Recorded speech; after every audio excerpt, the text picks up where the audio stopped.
उत्तराखंड में लंबे समय से शुष्क बने मौसम को लेकर अब लोगों की निगाहें आसमान की ओर टिकी हैं। खासतौर पर किसान, बागवान और पहाड़ी क्षेत्रों में रहने वाले लोग ये जानना चाहते हैं कि आखिर बारिश और बर्फबारी का इंतजार कब खत्म होगा। मौजूदा हालात में प्रदेश के अधिकांश हिस्सों में ठंड से किस तरीके से लोगों की हालत खराब है, लेकिन बारिश और बर्फबारी नहीं होने से खेती और जल स्रोतों को लेकर चिंताएं भी बढ़ने लगी है। इसे लेकर पर्यावरणविद भी काफी चिंतित है।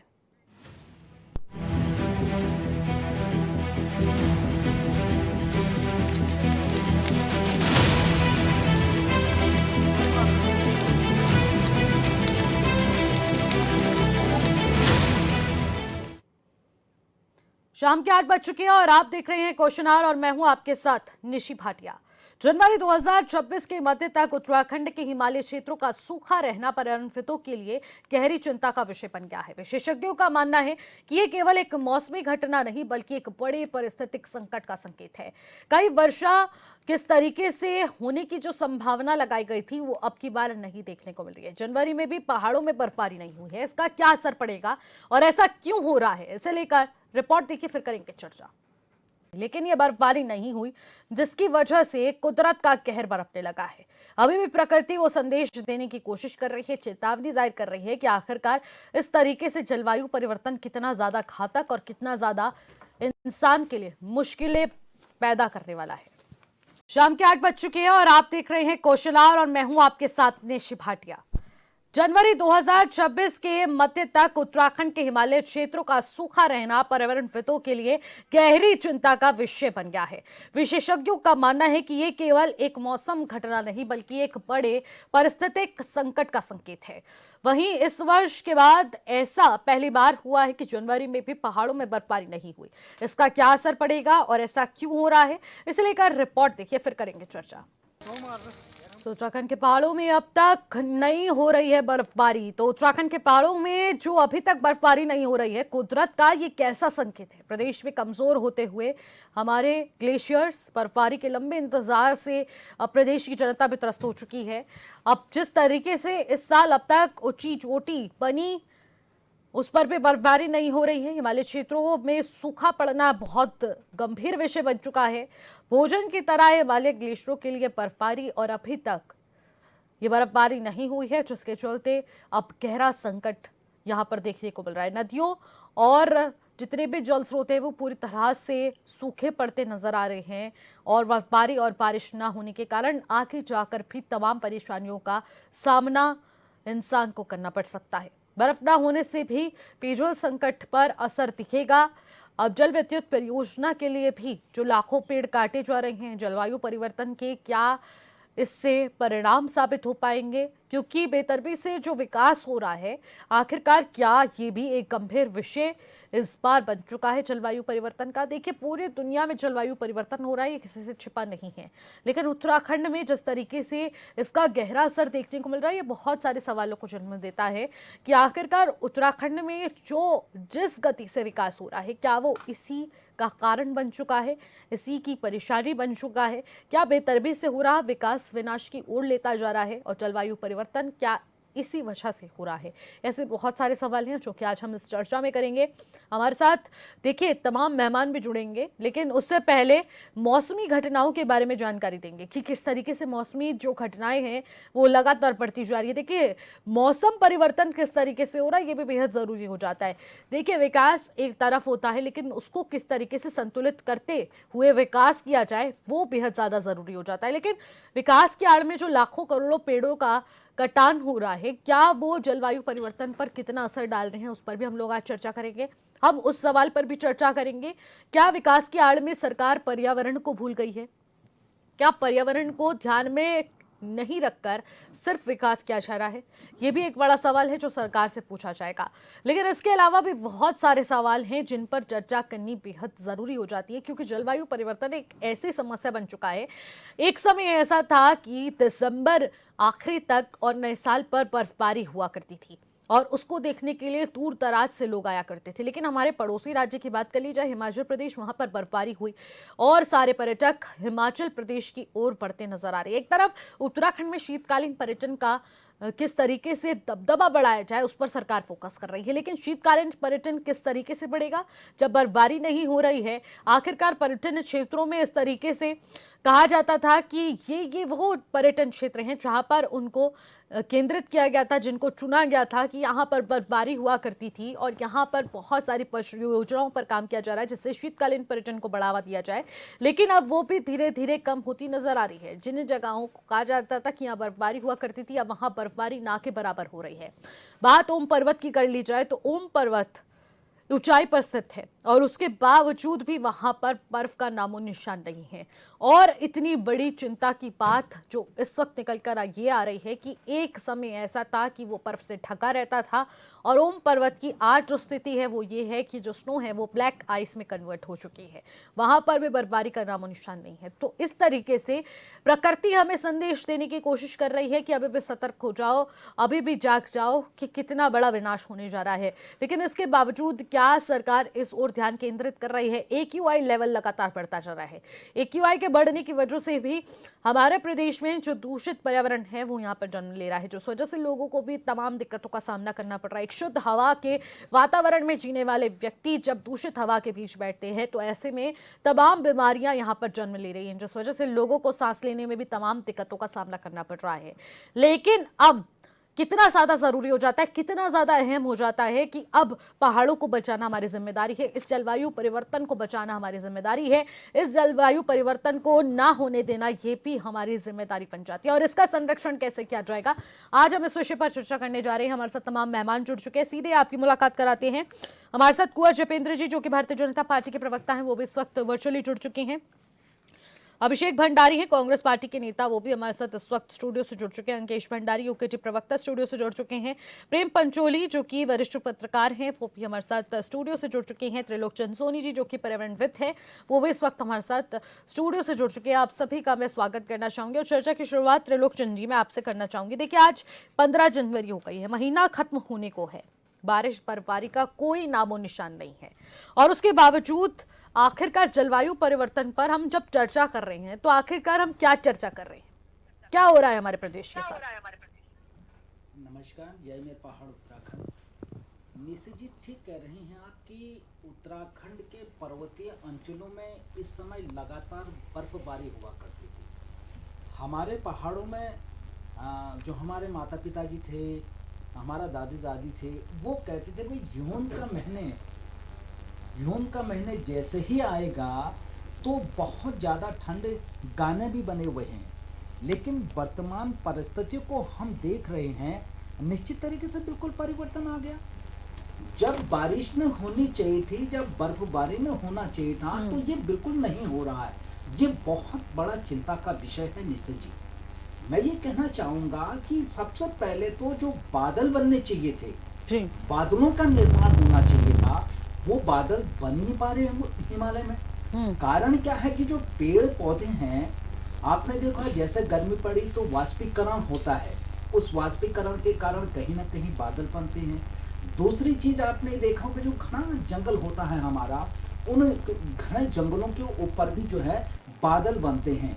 कारण क्या है कि उनके पत्तियां भी वाष्पीकृत करते हैं, वाष्प करने के कारण वो बादलों का कहीं ना कहीं निर्माण करता है। तो निश्चित तरीके जिस तरीके से बादल नहीं बन रहे हैं, वो कहीं ना कहीं हमने इन पेड़ पौधों का दोहन किया है। उन पेड़ पौधों के दोहन करने के कारण इन बादलों का निर्माण ना होने से बारिश नहीं हो पाएगी। क्योंकि बारिश क्या होता है निशिदी, जब दो बादल आपस में टकराते हैं तो निश्चित तरीके से वो बारिश करते हैं। इसलिए तो जो है कि बादलों को मिलाया जाता है कि ये बादल मिलेंगे तब बारिश करेंगे, लेकिन ये स्थितियां नहीं हो पा रही। आपने देखा होगा दिल्ली में भी ये प्रयोग किया गया था, तो दिल्ली में भी ये सफल नहीं हो पाया क्योंकि बादलों में नमी ना होने के कारण। अगली जो मैं बात करना चाहूंगा निशि जी आपसे कि जो हमारे जो वर्तमान समय में परिस्थितियां सामने आ रही हैं, तो इसके कई कारण हो सकते हैं। नंबर 1 कारण यह है कि ला नीना और एल नीना जो धाराएं हैं वो कहीं ना कहीं इस चीज को प्रभावित कर रहे हैं, क्योंकि जो प्रशांत महासागर हैं इसमें लानीना की स्थितियां बनी हुई हैं और जो बारिश को प्रभावित कर रही। तो ये भी एक कारण हो सकता है कि जो हमारे पर्वतीय अंचलों में बारिश नहीं हो पा रही। दूसरे कारण पर अगर मैं बात करना चाहूं निशि जी, जो पश्चिमी विक्षोभ है, ये पश्चिमी विक्षोभ के कारण भी कहीं ना कहीं जो है कि बारिश में कमी बनी रही है। तीसरी अगर मैं बात करना चाहूंगा, जो हमारे जो है कि वायुमंडलीय दबाव है, इस वायुमंडलीय दबाव प्रणाली में जो कि यहां पर बड़ी संचरण चक्रण नहीं हो पा रहा, ये भी इसका एक कारण हो सकता है। जो ग्लोबल वार्मिंग है, आप देख रहे हैं वर्तमान समय में ग्लोबल वार्मिंग के कारण कहीं ना कहीं इस तरीके की परिस्थितियां बनी हुई हैं और नमी कम होना। तो ये कई कारण हैं जिन कारणों से आज की स्थिति में बिल्कुल परिवर्तन आ गया है। ये बहुत चिंता की विषय है। जो पहाड़े कभी लदालद बर्फ से लदे रहते थे, आज वो बिल्कुल सूख रहे हैं। उसका सीधा प्रभाव निशि जी मैं बताना चाहूंगा पूरे लोगों को, पूरे दुनिया के लोगों को यह संदेश देना चाहूंगा एचएनएन के माध्यम से कि अगर हमने इस पर्यावरणीय संतुलन नहीं बनाया, हमने ये जलवायु का संतुलन नहीं बनाया, तो जिस स्तर से मौसम में परिवर्तन आ रहा, जलवायु में परिवर्तन आ रहा, उसका सीधा प्रभाव हमारे ग्लेशियरों पर पड़ रहा है। और ग्लेशियर पिघलेंगे तो निश्चित तरीके से पानी के हाहाकार मचेगा, जीवन बिल्कुल समाप्ति की ओर आएगा। इसलिए इस ओर कार्य करने की जरूरत है, पर्यावरण संतुलन बनाने की जरूरत है, हमें पेड़ पौधे लगाने की जरूरत है ताकि बादल बन पाए। और बादल बनने के बाद जैसा उठेंगे तो निश्चित तरीके से बारिश करेंगे तो मौसम ठंडा होगा, तो बर्फबारी भी होगी। इस ओर लगातार हम लोगों को जागरूक प्रेरित करना, सरकार को भी आगे आने की जरूरत है, क्योंकि जिन स्थानों पर आज देख रहे हैं आजकल जंगलों में आग धधकी हुई है, कहीं ना कहीं ये जंगल भी जो है कि हमारे जलवायु में परिवर्तन ला रहे हैं। हमारे वाहन चल रहे हैं, वो भी हमारे जो है कि कहीं ना कहीं जो है कि जलवायु में परिवर्तन का हमारे उद्योग धंधे। इस मौसम में जंगलों में आग लगना बेहद आश्चर्यचकित भी है और ये सोचने वाला विषय हो जाता है कि आखिरकार इस वक्त जब बर्फबारी पड़नी चाहिए थी, तो ऐसे में या बर्फबारी ना होकर आग लग रही है जंगलों में।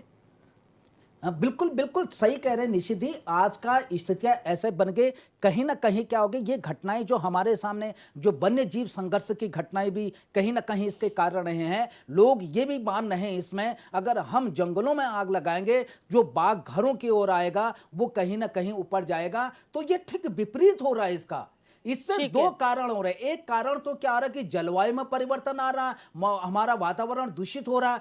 दूसरे क्या कारण है कि जो जानवर थे उनको खाने पीने के लिए जंगलों में कुछ चीज नहीं मिल रही, वो सीधे घरों की ओर आ रहे हैं। तो ये भी एक बहुत बड़ा कारण है कि हम लोगों को इस ओर सोचने की जरूरत है, ग्रामीण क्षेत्रों को लोगों के, हम जंगलों में आग न लगाकर बल्कि एक प्राकृतिक वनस्पति का संतुलन बनाएंगे तो निश्चित तरीके से हमारे जो है कि जो हमारे नौले हैं, धारे हैं, ये सूख जाएंगे, गर्मी में हम तड़पते रह जाएंगे। तो हम लोगों को यह बचाना हमारा कर्तव्य है। हमारे पशु क्या खाएंगे, हम अपने जानवरों को मुसलिर के बोतल का पानी पिलाएंगे क्या?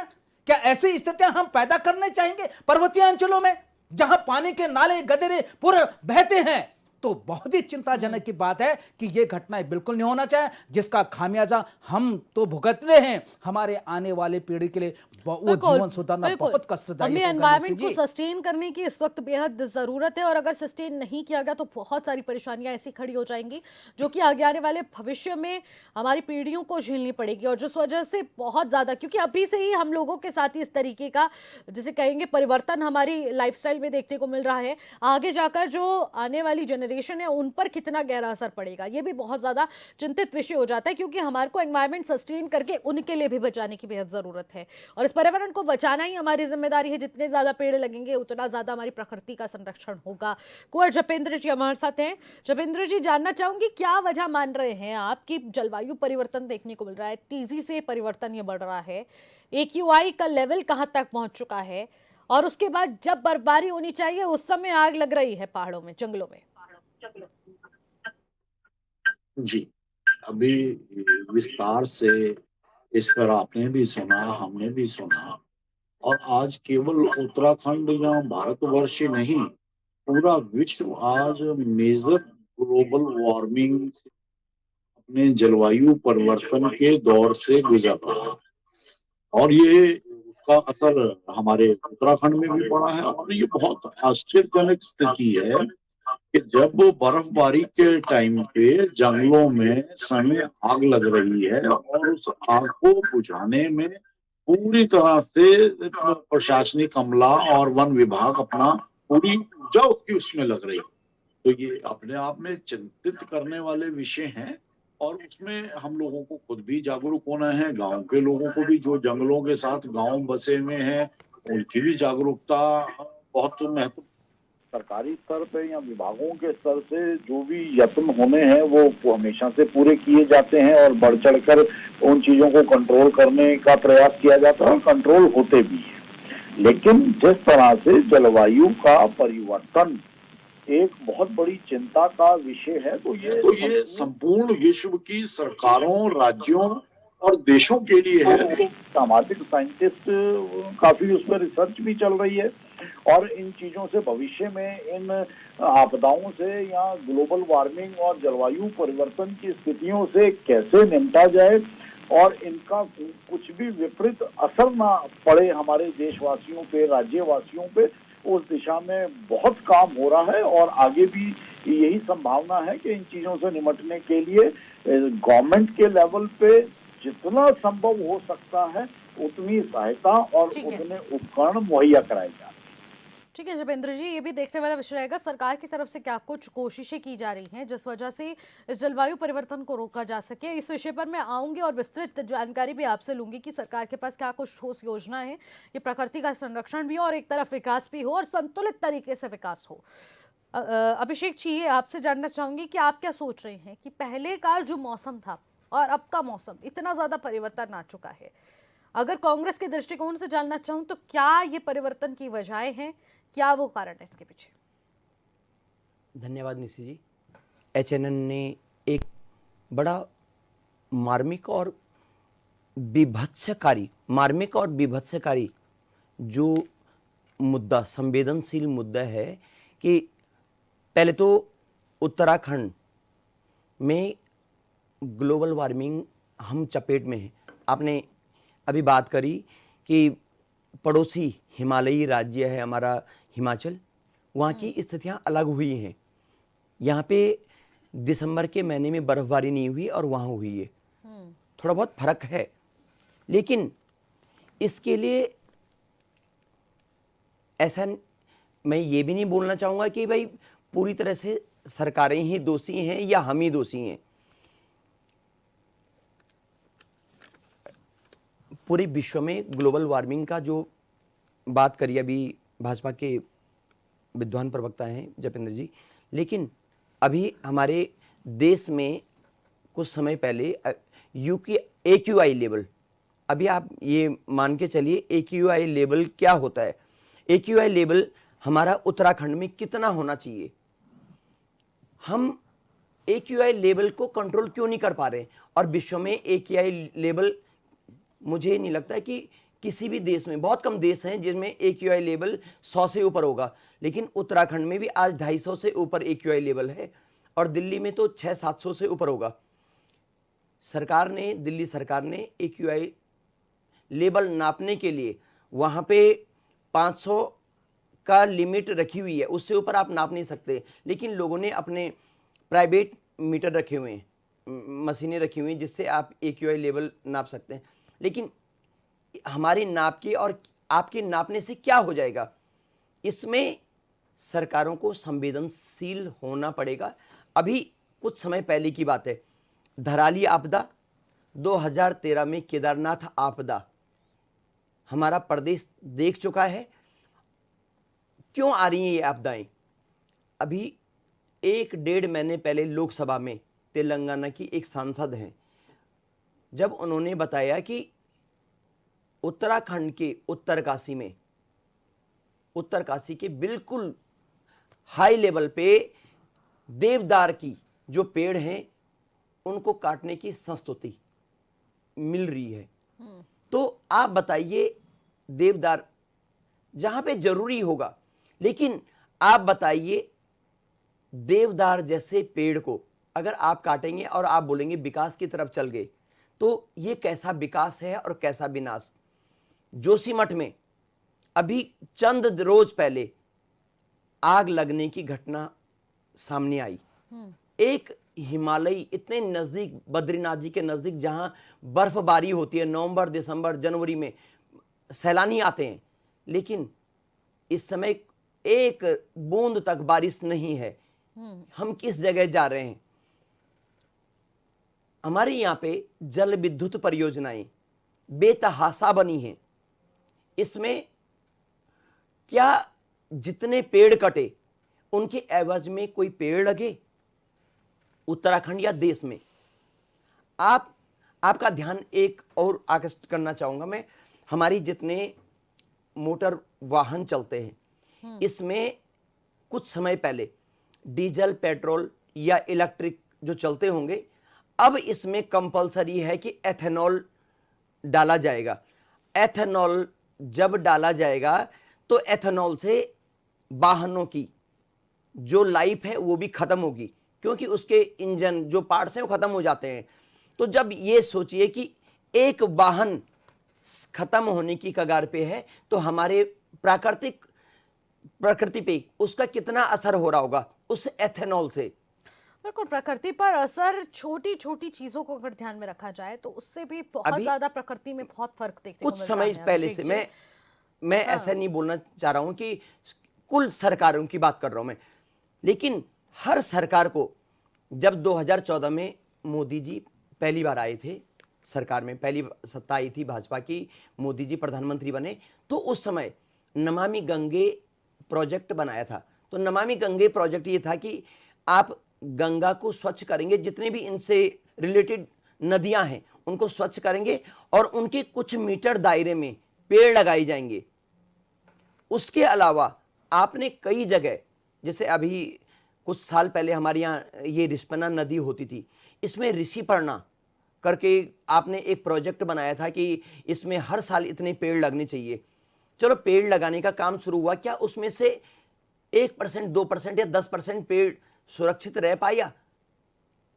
मानवीय संवेदनाएं हैं, इससे मनुष्य आप भी हैं, पार्टी कोई भी हो सकती है, आप चैनल के माध्यम से बोल रहे हैं, HNN के, आप भी इस देश, इस प्रदेश के आम नागरिक हैं, भुगतना आपने भी है, लेकिन आपको दर्द क्यों हो रहा है?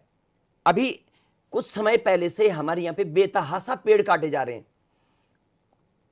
कितने पर्यावरणविद, भाई साहब को तो मैं देख रहा हूं, सोनी जी को, ये लोग चैनल के माध्यम से भी और रहते हैं, अपनी पीड़ा बता सकते हैं, सरकार को भी बता सकते हैं और लोगों को जागृत भी कर सकते हैं। लेकिन कांग्रेस पार्टी ने भी किया है। उससे क्या फर्क पड़ रहा है ये भी तो जरूरी हो जाता है। इसका रिजल्ट क्या हो रहा है? क्या मैं आज हम 2026 में आ गए, 2026 से 5 साल पहले, 10 साल पहले या 20 साल पहले, हर साल, हर 5-5 साल या 10-10 सालों में सरकार को चाहिए पेड़ कितने भी बचें, उन पेड़ों को दोबारा प्लांटेशन। पहले हरित क्रांति हुआ करती थी, कभी कुछ दुग्ध क्रांति, कभी श्वेत क्रांति, इस तरह की क्रांतियां हुई, लेकिन एक पेड़ माँ के नाम कार्यक्रम के तहत भी लगातार प्लांटेशन किया जा रहा है, लेकिन इसका असर आखिरकार जलवायु परिवर्तन पर क्यों नहीं पड़ रहा है? परिवर्तन क्यों नहीं हो रहा है? और जितने पेड़ काटे जाते हैं उनको कैसे लगाए जा रहे हैं ये भी जरूरी हो जाता है। अंकेश जी, ये स्लोगन अच्छा लगता है कि एक पेड़ माँ के नाम, एक पेड़ माँ के नाम, ठीक है, एक पेड़ माँ के नाम लगा रहे हैं, आप अपने नाम लगाइए, किसी के नाम। लेकिन मैं 150 करोड़ लगभग हमारी जनसंख्या हो गई है, 150 करोड़ में से हर आदमी अगर एक पेड़ अपने जीवन काल में लगा लेता है तो कम से कम 150 करोड़ पौधे या पेड़ बनने की कगार पे होंगे और हमारा जलवायु कहीं ना कहीं बैलेंस होगा। हम सभी लोगों को चैनल के माध्यम से, जहां लगाए जाते हैं वहां तो काट दिए जाते हैं, फिर लगाएं तो लगाएं कहां? इतनी प्लांटेशन हो रहा है, इतना सब कुछ हो रहा है, लेकिन उसके बावजूद भी असर नहीं दिख रहा है। फिर पेड़ों का कटान हो जाता है, जितने लगाए जाते हैं उससे ज्यादा तो काट दिए जाते हैं ना। यही तो चिंता का विषय बना हुआ है कि जितने लगाओ उससे ज्यादा काटो। पहाड़ों में किस तरीके से परियोजनाओं को पहुंचाया जा रहा है, विकास की खुद ही बात करते हैं, फिर विकास के नाम पर जो विनाश होता है, फिर उसका जब सामना होता है तो उससे भी लोग ही चिंतित होते हैं। आप बताइए, अरावली की जो, आती हूं आपके पास अभिषेक जी, एक मिनट भी नहीं लूंगा आपका। जो अरावली जो नाम होता था ना, तो अरावली की एक फिक्स माने आपकी ये होती थी कि अरावली किसको बोला जाए। आज अरावली खत्म होने की कगार पे है। जब अरावली खत्म होगा तो हमारे देश और बिल्कुल, प्रदेश तब में भी परिवर्तन बिल्कुल देखने को मिलेगा। बिल्कुल जलवायु और इसका परिवर्तन असर उत्तराखंड क्या पूरे नॉर्थ में पड़ता नजर आएगा? बिल्कुल। और नॉर्थ के बाद किस तरीके से पूरे देश में इसका भूचाल आएगा वो भी देखने वाला विषय रहेगा। अंकेश जी, जानना चाहूंगी आपसे, देखिए जो डेस्टिनेशन है जिनको स्नो डेस्टिनेशन कहा जा रहा है, आज वही स्नो डेस्टिनेशन सिर्फ डेस्टिनेशन के रूप में सरकार की ओर से यहाँ पर प्रेषित की जा रही है। क्या लगता है आपको कि अब इस डेस्टिनेशन में कोई आना भी चाहेगा? निश्चित जी, विकास के नाम पर संतुलन को रौंद दिया हमने। कंक्रीट में दबा ही पहाड़ों की हर एक सांस हमने। नदियाँ खामोश है, जंगलों की आंखें नम हैं। मुनाफे की अंधी दौड़ में भविष्य ही खो दिया हमने। तो आज वास्तविक रूप से जो ये बात हो रही है विकास की, और उसके क्या परिणाम आने वाली पीढ़ी को भुगतने पड़ेंगे, अब ये दिखने लग गई है। उसके आसार आप देख रहे होंगे जिस प्रकार से पूरे उत्तराखंड में आज जो है यहाँ पर जो एक मौसम का चक्र होता है वो पूरा चक्र जो है तहस नहस हो गया है। और ये इनके जो मुख्य कारण है कहीं ना कहीं जो है जो मानवीय कारण है, प्राकृतिक कारणों से ज़्यादा जो है मानव रहित जो मानवों के द्वारा निर्मित की गई है जो परिस्थितियाँ, उसके कारण आज उत्तराखंड में ये भौगोलिक परिस्थितियाँ पैदा हो गई है। आप देख लेंगे ग्रीन जो गैस हैं उनका जो इतना उत्सर्जन अत्यधिक हो रहा है, वनों का कटाव आप देख रहे होंगे, विकास के नाम पर जो है एक विनाश की जो लहर चल रही है। आज आप देख रहे होंगे चाहे वो गंगोत्री में आपने सुना होगा 6000 पेड़ों का कटना, या फिर आपने ऋषिकेश से देहरादून हाईवे देहरादून के लिए जो है 15 मिनट के लिए जो है आप जो है हज़ारों पेड़ काटने की आप बात करते हैं। थानो रोड पे आप जाओ तो वहाँ पे जो है आपने जो है जंगल, वहाँ भी आपने पेड़ चौड़ी रोड सड़क चौड़ीकरण के लिए जो है आपने वहाँ भी पेड़ों पे छपान शुरू कर दी और कटिंग की आप बात कर रहे हैं। और इसी तरह देहरादून की मैं बात कर रहा हूँ निश्चित जी, आप सहस्त्रधारा रोड कभी जो है बाहरी लोगों के इतना आकर्षक जगह रहती थी कि जहाँ पेड़ होते थे, वहाँ का जो मौसम होता था वो बहुत बढ़िया होता था। वहाँ पे जो है कि तापमान जो है इधर के मुकाबले बहुत कम था। लेकिन आज वहाँ भी देखो आप तो पेड़ जो है उस सड़क चौड़ी करने के लिए आपने सारे पेड़ काट दिए हैं। इसी प्रकार से मैं उसकी बात करता हूँ, यहाँ पे जो नाला पानी से ऊपर पड़ता है उस जगह को, वहाँ पर भी जो है आपने इस प्रकार से जो वनाच्छादित, कहने का मतलब ये है कि जो वनाच्छादित हमारा जो क्षेत्र था जिसके लिए हम जाने जाते थे, आज जो है कहीं ना कहीं जो 64% हमारे पास एक संसाधन था प्राकृतिक का, लेकिन हमने उसका अत्यधिक दोहन कर दिया। और दोहन किस लिए किया? अपने विकास के लिए, अपनी सुविधाएं बढ़ाने के लिए, अपने को जो है कि सहज हमारे लिए जो है यदि सुविधाएं बढ़ेंगी तो देखो सुविधाएं बढ़ेंगी तो निश्चित रूप से निश्चित ही कहीं ना कहीं उसका नुकसान हमें मिलेगा। और इससे मैं कहूँगा कि एक इसका जो परिणाम आज सामने है, इसको एक शब्द में ये कहूँ तो अनियोजित तरीके से अनियंत्रित तरीके से जो विकास हो रहा है उसका एक परिणाम हमारे सामने है। आज ये हमारे सामने है, आने वाले समय में निश्चित रूप से जो हमारी जो पीढ़ी आएगी उसके लिए और विविधसक हो जाएगा। और वो जो पीढ़ी आएगी क्योंकि अभी हमने जो है आज हमारे समय में जब हम इस उम्र में हैं तो हम देखते थे, पहले जब बचपन में होते थे बर्फ़ बहुत पड़ती थी, 3-4 फुट हमारे यहाँ पड़ती थी। आज मैं देख रहा हूँ कि हम बर्फ़ देखने के लिए क्या बारिश देखने के लिए भी तरस रहे हैं। बरसात का जो चक्र है वो पूरा टूट चुका है। आज जो फसलें हैं, चाहे वो सेब की फसल है, वो भी ये है कि ख़त्म होने की कगार पे है। आप मानिए गेहूं की फसलें, जो रबी की जो फसलें हैं उसके लिए जो है पर्याप्त मात्रा में जो पहाड़ों में, क्योंकि पहाड़ी जो अंचल वातावरण ही नहीं होगा तो कैसे वो पौध हो निश्चित पाएगी, जी, क्या क्योंकि वो फसलें जो हो पहाड़ी अंचल है वहाँ पर सिंचाई की इतनी व्यवस्थाएं नहीं है। वहाँ पर जो है जो वहाँ के किसान है, मझले जोत के किसान है, छोटे जोत के किसान है, वो जो है बरसात पर ही निर्भर रहते हैं, मौसम पर ही निर्भर रहते हैं। तो कहीं ना कहीं आज उनके सामने भी एक संकट का बहुत बड़ा संकट खड़ा हो गया है। और दूसरी बात जो है कि जो वन्य जीव और मानव संघर्ष की हम बात करते हैं आज के समय में, वो भी इसका एक परिणाम इसीलिए, उसका परिणाम भी इसलिए दिख रहा है क्योंकि उनके पास भी अब पर्याप्त संसाधन नहीं रह गए। देखो उनको खाना भोजन नहीं मिल पा रहा, जहाँ से उनका मेन सोर्स था वहाँ बरसात नहीं हो रही है, बर्फबारी नहीं हो रही है, उनका जो भोजन है वो चीज़ें नहीं मिल पा रही है। और जो मानव का जिस तरीके से औद्योगिकरण यहाँ लगातार बढ़ रहा है, शहरीकरण लगातार बढ़ रहा है, आबादी बढ़ रही, तो जो मानव जीवन है वो भी जो है अतिक्रमण कर रहा है। उसके कारण जो उनके जो हैबिटेशन है वो वहाँ पर भी हम उनको नुकसान करने का काम करें तो जानवर भी कहाँ जाएंगे। तो स्वाभाविक बात है मानव जीवन और जो संघर्ष, जो वन्य जीव और मानव जीवन है उसके बीच संघर्ष बढ़ेगा। और उस संघर्ष का परिणाम आज पहाड़ी अंचलों में आपको दिख भी रहा है। भालू का आक्रमण किस प्रकार से चल रहा है और किस प्रकार से, क्योंकि ये अब जब आप देखते हैं ठंडी के समय भालू जो है 6 महीने के लिए हमारे यहाँ कहते थे कि भाई वो जो है निद्रा में चला जाता है, लेकिन आज आप देखिए ना उसको भोजन ही नहीं मिल पा रहा पर्याप्त, तो कैसे जाएगा वो, तो वो जो है अब वो खतरा बन चुका है आम मानवों के लिए, लोगों के लिए जो वहाँ पर रह रहे हैं, जो अपनी जीविका चला रहे हैं। तो इस प्रकार से मैं सरकार का यदि रोल की बात करूँ इसमें, तो सरकार की क्या सरकार की कमियां हैं उसकी मैं बात करूं तो मैनेजमेंट आज सबसे बड़ा जो है सरकार की जो संसाधनों की कुप्रबंधन है उसका सबसे बड़ा जी जागता उदाहरण इसके रूप में हमें बाहर देखने को मिल रहा है। कि सरकारें जो है इसकी व्यवस्थाएं उचित समय पे बनाती, उचित समय पे ये प्रबंधन करती और जो हमारे संसाधन है उसको सही दिशा में सही समय पर उपयोग में लाती, तो मैं मानता हूँ निश्चित जी आज इस प्रकार की समस्याएं उत्पन्न नहीं होती। यदि हम नाले जो हमारे आज नाले खाले गाड़े यानी गदरे हैं कि साफ उनको, तौर पर जी अंकेश जी बिल्कुल आपका कहना है कि विकास जो है वो हो रहा है लेकिन सुनियोजित तरीके से नहीं हो रहा है। और दूसरा जो ठीक है। हमारे नाले खाले हैं इनको जो है निश्चित जी आज हमारा जो जल संरक्षण है, जो धरातल जो हमारा जल संरक्षण, भूजल संरक्षण हम जिसको बात करते हैं, वो भी जो है जो खतरे की कगार पर है। हमने जो है छोटे छोटे खाले बनते थे, इस प्रकार की योजनाएं पहले चलती थी मनरेगा में, आज हमने वो भी खत्म कर दिए।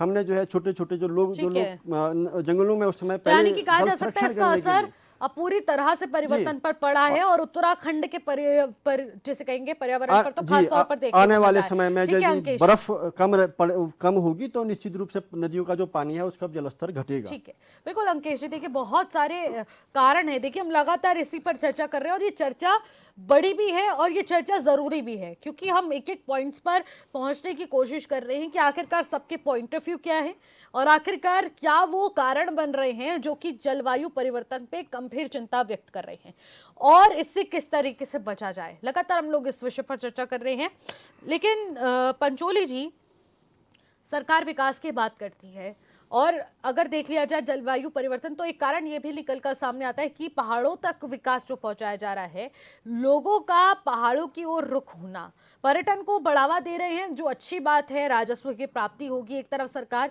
इस ओर भी ध्यान केंद्रित कर रही है, लेकिन आखिरकार जो एक ग्लोबल वार्मिंग है वो क्यों बढ़ रही है, क्या इसके पीछे जो पर्यटन को बढ़ावा दिया जा रहा है, उत्तराखंड में लोगों का आना और भी ज्यादा यहाँ पर बसना और रहना, यहाँ पर क्या एक मुख्य कारण बन चुका है? विकास और पर्यटन किस तरीके से इसमें संतुलित हो रहा है? जब क्लाइमेट चेंज की बात आती है ना, तो हर बात में हम अगर सरकार पे ठिकरा फोड़ेंगे सरकार की गलती है, तो मुझे लगता है कि क्लाइमेट चेंज में तो सरकार की कोई गलती, जितनी सरकार की गलती उतनी हमारी भी गलती है। बिल्कुल, मैं हमेशा ये कहता हूँ कि जब हम पर्यावरण की बात करते हैं, हम यहाँ जितने लोग बैठे हुए जो हमें सुन रहे हैं, कितने लोग ऐसे हैं कि अगर आपको एक ऐसी चीज़ खाने की चीज़ जो आप पैकेट में ला रहे हैं, पैकेजिंग वाला ला रहे हैं, कि आप उस पैकेजिंग को अपने बैग में ला करके जहाँ उसको फेंकना चाहिए, क्या हम उसको वहाँ फेंक सकते हैं? नहीं फेंकते। हम गाड़ी में टॉफ़ी खाते हैं या कोई दूसरी चीज़ खाते हैं, उसका जो रैपर है वो सीधा खिड़की से बाहर फेंक देते हैं। जब हमें इतना सेंस नहीं है तो सरकार भी बेचारी क्या करेगी? मैं आपको एक छोटा सा, मुझे याद है जब प्रकाश पंत जी सिंचाई मंत्री थे, पेयजल मंत्री थे, उन्होंने एक प्रोजेक्ट बनाया था कि जितने भी गवर्नमेंट के जितने भी ढांचे हैं, सब में जल संरक्षण की पद्धति तैयार की जाए। जो भी ढांचे बनेंगे, जो पुराने ढांचे हैं, बरसाती पानी को वहाँ पे इकट्ठा किया जाएगा। एक प्रकार की अच्छी योजना थी पानी को इकट्ठे करने की, वो भी हमने लागू नहीं कर पाए। अब हम क्लाइमेट चेंज पे जा रहे हैं, तो जहाँ आज बर्फ़ होनी चाहिए थी वहाँ बर्फ़ नहीं। लेकिन इसका बड़ा सवाल आपको मैं बता दूं कि मेरे सामने 2-3 उदाहरण हैं। 1955 में जब गोविंद वन्यजीव पशु विहार बनाया गया था, तो वो इसलिए बनाया गया था कि वहाँ भारी मात्रा में हिम तेंदुए पाए जाते हैं। काला भालू, भूरा भालू वहाँ पाया जाता है, वहाँ कस्तूरी पाई जाती है। और जो पूरा यमुना और टॉन्स का जो कैचमेंट एरिया है वो गोविंद वन्यजीव पशु विहार से निकलता है। उसके जो बायोडाइवर्सिटी है उसको संरक्षण के लिए वहाँ पे किया गया था। 2022 में एक सर्वे आया कि अब टोटल पूरे उत्तराखंड में हिम तेंदुओं की संख्या 121 रह गई है। ये गलती किसकी है? सरकार ने तो नहीं बोला कि जाओ और हिम तेंदुओं को मारो वहाँ पे। हम लोग गलती क्या कर रहे हैं कि क्या हम लोगों ने तय कर दिया कि हम अपने घरों में पंखा चला लेंगे, क्योंकि जिस घर जहाँ पहले 10 घर हुआ करते थे वहाँ 20 घर हो गए हैं। लेकिन क्या हमने ये तय कर दिया कि हम अब अपनी गाड़ी में और अपने घरों में एसी नहीं चलाएंगे, एयर कंडीशनर का हम बिल्कुल त्याग कर देंगे? जिस दिन हम बहुत सारे भौतिकवादी संसाधनों से हम लोग संतुलन बना करके चलेंगे, तो प्रकृति के साथ भी संतुलन बनेगा। आप बता दो कि जिस देहरादून की क्षमता 1000 गाड़ियों की है, प्रकृति में 1000 गाड़ियों की क्षमता उस देहरादून को संभालने की है, उस देहरादून में लाखों गाड़ियां आ गई है। जिस देहरादून में किसी जमाने 1 लाख 1.5 लाख लोग रहते थे, वहाँ 19 लाख लोग आ गए हैं। यही स्थिति पहाड़ों की हो गई है कि जहाँ पर पेड़ कटने चाहे थे वहाँ पेड़ नहीं कटे, वहाँ यूकेलिप्टिक पेड़ जो है वो लगाए गए वहाँ पे, वहाँ, और जहाँ पर पेड़ लगने चाहे थे वहाँ पर पेड़ काटे गए। हम ये नहीं कह सकते कि जंगलों की संख्या कम हुई है। आप सरकारी आंकड़े गैर सरकारी आंकड़े उठाए, रुको आप 1 मिनट, गैर सरकारी आंकड़े उठाएंगे तो जंगलों की जो जनसंख्या है, वो जंगलों की जो संख्या है वो बढ़ी है। ये सरकारी आंकड़े हैं और वो उसका स्वागत करना भी चाहिए, लेकिन वो कहाँ बढ़ी? जहाँ पेड़ लगना ही नहीं चाहिए वहाँ पर भारी मात्रा में वृक्षारोपण कर दिया गया, और जहाँ पर पेड़ खड़े रहने चाहिए, जो बायोडाइवर्सिटी जो बहुत सैकड़ों साल पुराने जंगल हैं, उनको काट दिया गया है। जैसे for example all weather road की बात है, हरे देवदार के पेड़ काट दिए गए। वहाँ के जो स्थानीय लोग हैं और जो वहाँ पे जो पर्यावरण पे जो लोग काम कर रहे हैं, उन्होंने एक विकल्प दिया है, मेरे पास वो नक्शा है कि वो सड़क जाए लेकिन उस जगह से जाए, वहाँ से जाएगी तो ये बेनिफिट होगा। अब आप बोलो कि सड़क की मांग कौन कर रहा है? सरकार तो नहीं कर रही है। सरकार में बैठे लोग तो वही काम करेंगे ना। पब्लिक जो ज़्यादा डिमांड करेगी, सरकार को करना पड़ता है। पब्लिक डिमांड करती है कि दारू की दुकान खोलनी चाहिए तो दारू की दुकान खुलती है। पब्लिक डिमांड करती है कि यहाँ सड़क आनी चाहिए तो वहाँ सड़क जाती है। पब्लिक डिमांड करती है कि यहाँ टॉयलेट होना चाहिए, यहाँ गाड़ी आनी चाहिए, यहाँ हॉस्पिटल बिल्डिंग बननी चाहिए, बनती है। लेकिन बिगाड़ कौन रहा है? हम लोग बिगाड़ रहे हैं ना। हम लोग मैं अभी कुछ इंटीरियर गांव में घूम रहा था, ठीक है। मैंने वहाँ गांव के लोगों को पूछा कि यहाँ मास्टर क्यों नहीं है, कि स्कूल बंद हो गई थी वहाँ पे, पिछले साल स्कूल चल रही थी। गांव के लोग कह रहे वो मास्टर तो बेकार है, वो तो पढ़ाता ही नहीं है। हमारी अटेंडेंसी ये बन गई है उसके प्रति, तो वो चीज़ डिस्ट्रॉय होगी ना, डिसमेंटल हो जाएगी ना, स्वस्फूर्त। तो कहने का मतलब यह है कि क्लाइमेट चेंज किसी गवर्नमेंट के चक्कर से, किसी गवर्नमेंट की पॉलिसी से नहीं हो रहा है। क्लाइमेट चेंज का जो असर दिखाई दे रहा है वो आपके और मेरे कारण से। हम लोग जब खुद सुधार नहीं ला रहे, हमें एसी भी चाहिए, हमें पंखा भी साथ साथ चाहिए। अगर आजकल ठंडा हो रहा तो हमें 10 प्रकार का बूमर चाहिए, घर के अंदर रजाई के अंदर अलग चाहिए, कमरे के अंदर अलग चाहिए। तो ये इसका पूरा असर क्लाइमेट चेंज पे जाएगा ना। हमें लाइट भी चाहिए। कौन माइकल आले जो लैंप में रहेगा, चिमनी में रहेगा आजकल? बहुत सारे कारण हैं, लेकिन कुछ कारणों पे हम लोग कंट्रोल कर सकते हैं, तो वो कंट्रोल हम नहीं कर रहे हैं। मैं तो बिल्कुल भी कहता हूं कि क्लाइमेट चेंज का जब असर है, इसमें सरकारों की कोई गलती नहीं है। लेकिन ऐसा भी नहीं कहा जा सकता कि सरकारों का इसमें बिल्कुल भी कोई रोल नहीं है। बिल्कुल जरूरी है, क्योंकि किस तरीके से नियंत्रित करना है वो भी सरकार की जिम्मेदारी बनती है। क्योंकि प्रदेश चलाया जा रहा है, पर्यावरण को किस तरीके से संतुलित करना है, पर्यावरण को किस मार्गदर्शन में लेकर जाना है, उनको किस तरीके से सुव्यवस्थित करना है विकास के साथ, वो बेहद ज्यादा जरूरी है। वो सारी चीजें कंट्रोल भी सरकार के पास है, और सरकार इसको लेकर कितनी गंभीर है, इसी विषय पर जितेंद्र जी आपसे भी कॉमेंट लूंगी। लेकिन एक छोटा सा कॉमेंट ले लेते हैं पहले अंकेश जी से। निशी जी, सरकार को इसमें जो है कि जो संसाधन हमारे हैं उसको लेकर के जो आज तक जो जितने भी चीज़ें हुई, कुप्रबंधन जिसे हम कह रहे हैं, उसको सरकार समावेशित करे। हाँ। और उसको संसाधनों का मैनेजमेंट करके चले। और उसके अलावा जो प्लांटेशन की हम बात करते हैं, प्लांटेशन की सही रख रखाव के लिए भी एक ऐसी एजेंसी बनाए जो गवर्नमेंट की वित्त पोषित एजेंसी हो, या वो उस चीज़ को लेकर के पर्टिकुलर जो आज पर्यावरण मित्र जो हमने बनाए हैं, जो सरकार ने बना रखे हैं, इन लोगों को जिम्मेदारी दी जाए, ताकि जो है प्रति वर्ष आकलन हो। क्योंकि फॉरेस्ट वाले बजट तो खा जा रहे हैं, लेकिन वो बजट मुझे लगता है कि जो वनाग्नि की जो बातें होती है, ये वनाग्नि जो है कहीं ना कहीं इसमें फॉरेस्ट के भी ऑफिसर जो हैं वो भी इन्वॉल्वमेंट है इसमें। क्योंकि देखिए इनको जो है हर साल के लिए बजट मिल रहा है प्लांटेशन करने के लिए, लेकिन वो आप जब एट द एंड गिनती होती है तो कहीं ना कहीं उसमें कहीं ना कहीं मुझे लगता है कि ये इस प्रकार से बजट का कैसे दुरुपयोग किया जाए, उसके लिए भी ये कहीं ना ये काम करते हैं ये लोग। तो इसमें सरकार को जो है निगरानी मॉनिटरिंग बनाने के लिए, मॉनिटरिंग करने के लिए एक ऐसे हायर एजेंसी एक एजेंसी ऐसी हायर करनी पड़ेगी जो इस सारी चीज़ों को, तमाम चीज़ों को देखे। और ये भी किसी उसके बिहाफ पे हो जो पर्यावरणविद होते हैं, जिनको जो है पर्यावरण की अच्छी खासी नॉलेज है, और किस तरह के पेड़ कहाँ लगेंगे, किस तरह के पेड़ कहाँ हो सकते हैं, तमाम योजना पर रणनीति बनाकर कार्य करने की जरूरत है। और सुपरविजन भी बेहद जरूरी हो जाता है कि आखिरकार जो फॉलो बनाया गया है वो आखिरकार फॉलो हो भी रहा है या नहीं हो रहा है। क्योंकि अगर हम इन चीजों पर ध्यान देंगे तभी जाकर हम विकास को भी देख सकते हैं और बिल्कुल, पर्यावरण को ताकि भी हम एक ही ठोस नजर नीति से बना देख पाए सकते उसमें, हैं। एक ठोस नीति ठीक तभी है, बन सकती ठीक है जोपेंद्र जी, आपसे एक कमेंट लेना चाहूंगी इसी पर कि आखिरकार देखिए AQI की हम लोग बात करते हैं, किस तरीके से प्रदेश दूषित होता चला जा रहा है और उसके बाद लोगों को भी इससे तमाम बीमारियां हो रही हैं और अभी देखने को मिल रहा है कि ना ही बर्फबारी हो रही है ना ही बारिश हो रही है, जिस वजह से बिल्कुल भी हवा में वो नमी नहीं है, शुष्क वातावरण बना हुआ है, जिस वजह से लोगों को सांस लेने में भी दिक्कतें हो रही हैं, नए बैक्टीरियल इन्फेक्शंस जन्म ले रहे हैं। आखिरकार पर्यावरण में इतना गहरा असर पहुंच रहा है, सरकार क्या अभी भी चेत रही है कि हम पर्यावरण को लेकर कितने ज्यादा गंभीर हैं? क्या चीजों की जरूरत इस वक्त सरकार मान रही है जो कि प्रदेश में इंप्लीमेंट होने चाहिए?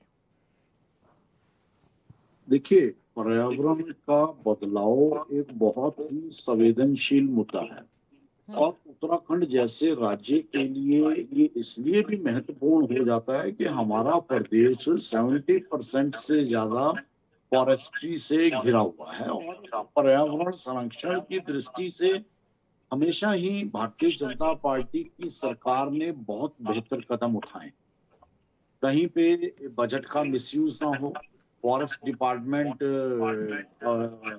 सलीके से काम करे और उसके साथ साथ ही सरकार ने और मुख्यमंत्री जी ने उसकी मॉनिटरिंग को विशेष रूप से उसका अहम हिस्सा माना है कि प्रॉपर चीजों की मॉनिटरिंग होती रहे और मॉनिटरिंग के बाद जो तथ्य निकलकर सामने आते हैं या जो कमियां निकलकर सामने आती हैं तो उन कमियों को दूर करने की दृष्टि से पर्यावरणविद जो हैं, हमारे साइंटिस्ट हैं या हमारे क्षेत्र के को बहुत से ऐसे लोग हैं जो बहुत विशेष रुचि के तहत पर्यावरण संरक्षण से वर्षों से जुड़े हुए हैं, तो उन सबको साथ लेकर चलना और योजनाएं बनाना, उन योजनाओं को धरातल पर उतारना और समय समय पर मॉनिटरिंग करके अपने उत्तराखंड के पर्यावरण को बिल्कुल एक परफेक्ट पर्यावरण के रूप में संरक्षित करने की दिशा में सरकार बहुत ही निष्ठा से योजनाएं भी बनाती है, उनकी मॉनिटरिंग भी करती है और उन चीजों को आगे बढ़ाने का भी काम करती है। लेकिन उसके बावजूद भी अगर कहीं कोई कमी निकल कर आती है या लगता है कि भविष्य की योजनाओं में ये बदलाव करने चाहिए, तो वहाँ जो एक्सपर्ट्स हैं, तो एक्सपर्ट्स की राय और एक्सपर्ट्स के पैनल की एक उनकी जो सजेशंस हैं उन्हें बहुत महत्वपूर्ण माना जाता है और उसके अनुसार योजनाओं का प्रारूप तैयार किया जाता है। तो इसमें भारतीय जनता पार्टी की सरकार और मुख्यमंत्री उत्तराखंड के पर्यावरण के साथ किसी भी तरह के समझौते को मंजूर नहीं करते हैं और उन संरक्षण की दृष्टि से जो बेहतर है वो कदम आगे बढ़ाए जा रहे हैं। बिल्कुल जोपेंद्र जी, जैसे आप कह रहे हैं कि दोनों को संतुलित करके सरकार कार्य जरूर कर रही है, पर्यावरण से बिल्कुल भी जैसे कहेंगे कॉम्प्रोमाइज नहीं किया जा रहा है सरकार के उस पे, तो लेकिन ऑल वेदर रोड के नाम पर जो पेड़ काटे गए, आखिरकार उसके बाद भी बड़ा परिवर्तन देखने को मिला और किस तरीके की आपदाओं को भी हम लोग जन्म दे रहे हैं वो भी हम लोग देख रहे हैं। मैन मेड डिजास्टर ही हम उसे कहेंगे, क्योंकि ये प्रकृति अपना रूप जरूर दिखा रही है लेकिन कहीं ना कहीं हम पूरी तरह से इसमें जिम्मेदार हैं, जिसको मैन मेड डिजास्टर हम लोग कह रहे हैं। और उसके बाद अब एक और बार फिर से चेतावनी उत्तराखंड को मिल चुकी है कि अभी तक 15 जनवरी होने के बावजूद भी बर्फबारी नहीं हुई है, बारिश का नामो निशान नहीं है, दूर दराज तक कोई संकेत नजर नहीं आ रहे कि आखिरकार परिवर्तन कब होगा, बर्फबारी कब होगी, कोई संकेत नहीं है। क्या सोच रहे हैं आप कि अब क्या होने वाला है, जब हमने कभी कल्पना ही नहीं करी थी कि हम एक ऐसे प्रदेश में रह रहे हैं जहां पर बर्फबारी ही नहीं होगी, बारिश ही नहीं होगी, इतना समय बीत जाएगा? देखिए, इतना मेजर ग्लोबल चेंज ये तो एक वैश्विक मुद्दा बन के उभरा है। हम लोगों को ये भी याद रखना चाहिए कि आज 30 से ज्यादा देश आपस में युद्ध में सम्मिलित हो चुके हैं। आज एशियन पैसिफिक को अगर छोड़ दें तो पश्चिमी सीमा पे बहुत बड़े बड़े युद्ध पिछले 4 वर्षों से निरंतर चल रहे हैं और उन 4 वर्षों में जो युद्ध की स्थिति बनी हुई है, तो वहाँ जो चीजें इस्तेमाल हो रही हैं, जो रसायन इस्तेमाल हो रहे हैं, जो वेपन्स इस्तेमाल हो रहे हैं, तो डेफिनेटली वो हवा के साथ उनका असर एशियन पैसिफिक में भी आ रहा है। तो हम उन चीजों को भी नकार नहीं सकते कि 30 से ज्यादा देश आज 4 साल से अधिक का समय होने को आया जो आपस में युद्ध कर रहे हैं, और उस युद्ध में जिस जिस तरह के वेपन्स, रसायन और बाकी चीजें इस्तेमाल हो रही हैं, तो वैश्विक स्तर पर उसका भी असर हो रहा है, और उससे भारत देश भी अछूता नहीं है। तो वो असर अब कहीं ना कहीं 3 वर्षों के उपरांत भारत को भी प्रभावित और भारत की जलवायु को भी प्रभावित करता हुआ नजर आ रहा है। ठीक है, ठीक है शुभेंद्र जी। त्रिलोकचंद सोनी जी, देखिए इसी से जुड़ा आपसे सवाल लेना चाहूंगी। देखिए हम लोग बार बार क्लाइमेट को दोष तो नहीं दे सकते क्योंकि हमारी खुद की भी कुछ जिम्मेदारियां बनती है प्रकृति के प्रति, लेकिन ये भी जानना चाहूंगी कि देखिए पश्चिमी विक्षोभ की हम लोग बात करते हैं कि वो सक्रिय हुआ, लेकिन वो आखिरकार जब उत्तराखंड तक पहुंचा तो वो कमजोर क्यों पड़ गया। अब दूसरी तरफ अगर हम अपने पड़ोसी राज्य को देख लें, हिमाचल प्रदेश, तो वहां पर जमकर बर्फबारी हुई दिसंबर के महीने में, जैसे हर रोज वहां पर हुआ करती है, हर वर्ष की भांति उस दौरान भी वहां पर बर्फबारी हुई। जम्मू कश्मीर की हम लोग बात कर ले तो वहां पर भी जमकर बर्फबारी हुई, लेकिन बात जब उत्तराखंड की आती है तो उत्तराखंड में आकर बर्फबारी, बारिश का नामो निशान क्यों नहीं? बिल्कुल सही कह रही हैं, इसीलिए आपकी देख रहे हैं हम कि भारत के जो हमारे पर्वतीय राज्य हैं, कहीं बारिश हो रही है, कहीं बर्फबारी हो रही है, कहीं नहीं हो रही है। तो ये कहीं ना कहीं जो जिन बातों की पश्चिमी विक्षोभ की अगर बात करते, कुछ व्यापारिक पवनें होती हैं, उन व्यापारिक पवनों की जो शक्तियाँ होती हैं उन कारण से भी ये प्रभाव पड़ता है। और एक वृष्टि छाया प्रदेश भी हमारे होते हैं जिसको भूगोल की भाषा में हम करते हैं, एक साइड बारिश हो जाती है, दूसरे साइड नहीं होती। तो कहीं ना कहीं ये जो मुख्य कारण है ये हमारे वातावरण में परिवर्तन के कारण ही हो रहे हैं। आप देख रहे हैं निशि जी, इस समय आपने देखा कि वन्य जीव संघर्ष में देखें तो बहुत सारे जो है कि उनके स्वभाव उग्र हो गया है। जहां उनका स्वभाव उग्र हुआ है वहीं हमारी जो आने वाली पीढ़ी है उनके स्वभाव में भी कहीं ना कहीं परिवर्तन आ रहे हैं, वो उग्र हो रहा। तो इस ओर भी हम लोगों को चिंतन और मनन और साइक्लिस्ट के अध्ययन करना पड़ेगा। कहीं जलवायु का प्रभाव हमारे आने वाली पीढ़ी के व्यवहार में तो नहीं पड़ रहा है, ये भी एक बहुत बड़ा प्रश्न सामने आता है। तो निश्चित तरीके से हम लोगों को आगे आकर के अपने आने वाली पीढ़ी के भविष्य को बना करके एक पर्यावरणीय संतुलन बनाने के अधिक से अधिक पेड़ पौधों का हम रोपण करेंगे, और ताकि वहां पर जो है कि वाष्पीकरण होता रहेगा, बादल बनते रहेंगे, वो बरसात करते रहेंगे और नमी बनते रहेगी, तो निश्चित तरीके से पर्वतीय अंचलों में बर्फबारी होगी और ग्लेशियर बने रहेंगे, तो हमें पानी की भी किल्लत नहीं होगी। ठीक है, एक छोटा सा फाइनल कमेंट अभिषेक जी आपसे लेना चाहूंगी। निशी, पुनः मैं ये ग्लोबल वार्मिंग पे जो आप बात कर रहे हैं, लेकिन जो हमारी आज की समय में अपनी एसेंशियल चीज़ें बन गई हैं, वरिष्ठ हमारे प्रेम पांचोली जी हैं, उन्होंने अभी एसी या एसी गाड़ी का उपयोग और उपभोग की बात करी। ये मुझे लगता है आज के ज़माने में ऐसा कम किया जा सकता है, लेकिन अगर आदमी सोचेगा कि पूर्ण रूप से अगर हम बंद कर देंगे, ये तो संभव बहुत कम है। साइड बाय साइड ये जब हम साइंस की दिशा में भी इतनी तरक्की कर रहे हैं, तो हमें ये जरूर चाहिए कि टाइम पे कि हमारी जो ये नदियां हैं ये कैसे स्वच्छ हों, एक दूसरा पेड़ पौधे जो पुराने हैं वो कैसे सुरक्षित रहें और नए पेड़ पौधे कैसे लगें, ये हम उनको विकास कैसे करें। अब काटने की तो परमिशन, अगर आपके घर में, निशी जी मैं एक बात बता रहा हूं, आपके घर में एक छोटा सा पेड़ होगा ना, अगर आपने उसकी टहनी काट दी, अगले दिन आपके घर में रिपोर्ट हो जाएगी। लेकिन इतने पेड़ पौधे कट रहे हैं, किस डिपार्टमेंट में, अब कोई भी डिपार्टमेंट बता दे रहा है कि ये हमारी कार्य योजना है, किसी के पास कोई परमिशन है कि नहीं है। बेतहाशा पेड़ काट दे रहे हैं, बेतहाशा तरीके से नदियों को मोड़ दे रहे हैं, गाड़े गधरों को मोड़ दे रहे हैं। हरीश रावत जी के, जब हरीश रावत जी का कार्यकाल था यहाँ पे मुख्यमंत्री, उन्होंने पेड़ों को संरक्षण के लिए मेरा पेड़ मेरा धन, उन्होंने पोखर तालाब बनाने की, उन्होंने उसमें मानदेय तक तय किए उसमें कि जो इतने तालाब बनाएंगे, जो इतने पौधे संरक्षित रखेंगे, उनको इतना देखो, पैसा देखिए, दिया अब जाएगा। यहाँ पर एक सबसे गंभीर विषय अभिषेक जी ये हो जाता है कि यहाँ पर हम पर्यावरण के संरक्षण के लिए कौन सा महत्वपूर्ण कदम उठाएं जिससे कि सरकार भी हमारा यहाँ पर ध्यान जो है वो पर्यावरण संरक्षण की ओर केंद्रित करे, और इस ठोस योजना पर, इस रणनीति पर सरकार को भी काम करने की जरूरत है। हालांकि पर्यटन और उत्तराखंड को हमें भी प्रगति की ओर लेकर जाना है, लेकिन इसी बीच पर्यावरण का संरक्षण हमारे लिए, हमारी संस्कृति और हमारे अध्यात्म को किस तरीके से संरक्षित रखना है, उसी के प्रति संवेदना को व्यक्त करता है। बहुत बहुत इसकी शुक्रिया आप मॉनिटरिंग कौन करेगा सभी। कि पेड़ बिल्कुल कितने बिल्कुल, बचे हैं कि नहीं बचे हैं? समय बेहद कम है, चर्चा बेहद कम हो पाई है, माफी चाहूंगी आप सभी से। फिलहाल आप सभी का बहुत बहुत शुक्रिया हमारे साथ जुड़ने के लिए, चर्चा में शामिल होने के लिए।